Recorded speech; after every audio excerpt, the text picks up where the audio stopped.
Hi folks, I will show you how I managed to revive a dead Kenwood XD-981MD Hifi.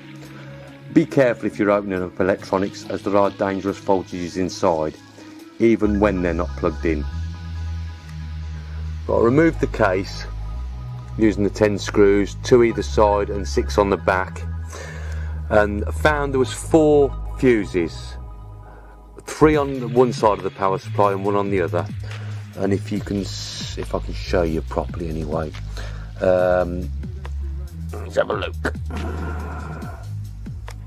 Oh, so there's 3 on that side, if you can see that. There's a fuse there, and they're all quite high power. I believe they're 10 amp fuses, those ones.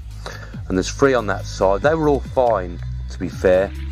And the only way I can show you the other one is on this side of the power supply.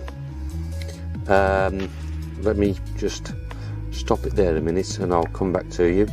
It's a view from the back now, and the other fuse you'll be able to see if I can zoom in. So there's your other fuse, and that one was blown. That was, I believe that was a 2 amp 250 volts, so I replaced that one, but still no power. So 2 seconds. This is the side of the stereo, and what I found was, even though I'd replaced the internal fuse, it turned out to be those 2 connectors there. What they do, they connect the 2 boards together, the side board and the front board, and once I'd managed to resolve that, the stereo now fires up. Right, so we'll now plug it in,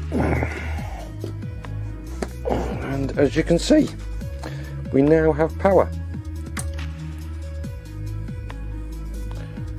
Okay, so if you have a similar issue with your stereo, that may be what your problem is. So hope it helps, and until the next one.